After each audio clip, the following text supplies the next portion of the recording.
The night of the gala was supposed to be one of celebration for me. I had been with my company for years, working my way up from the bottom, and this annual event was where achievements were recognized. My wife looked stunning in her dress, and I felt proud to have her on my arm.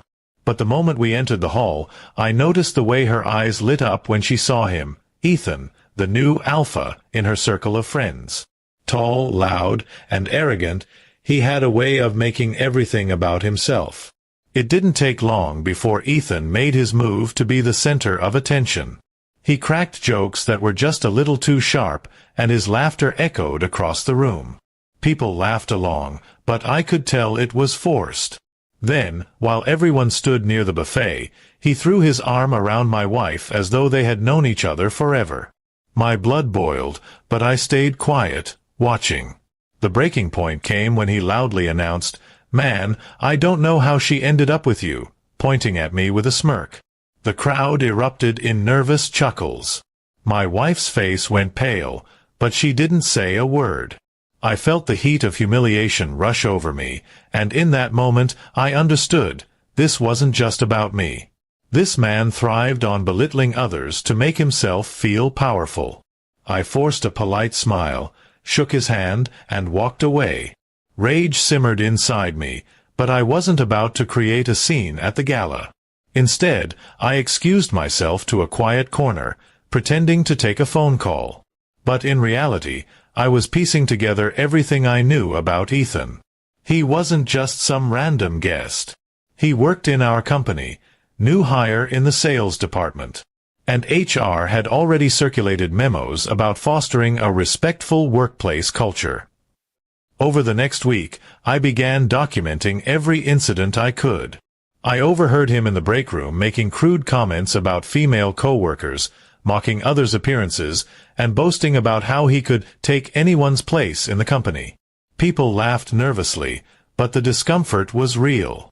I started gathering witnesses, quiet conversations with colleagues who admitted they felt uncomfortable but feared speaking up. I compiled everything: dates, quotes, and even screenshots of inappropriate group messages he'd sent after hours. At first, I questioned whether I was being petty, but the more I uncovered, the clearer it became. Ethan wasn't just a jerk, he was a workplace bully.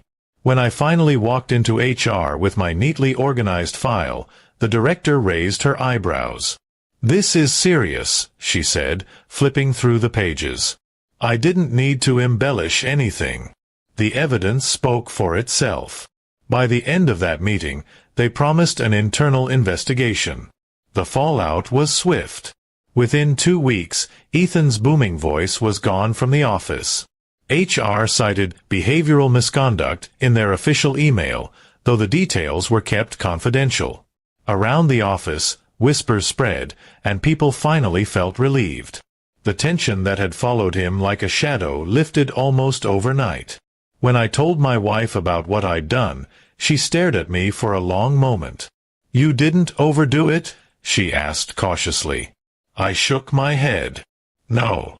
He dug his own grave. I just handed HR the shovel." She didn't argue. In fact, I think she respected me more for handling it without lowering myself to his level. At the next gala, things were different. There was no booming laugh overshadowing everyone, no arrogant presence making others feel small. This time, when my wife walked into the room with me, she squeezed my hand tightly. There was pride in her eyes, not for Ethan's bravado, but for the quiet strength I had shown. I realized then that true strength doesn't come from humiliating others in public.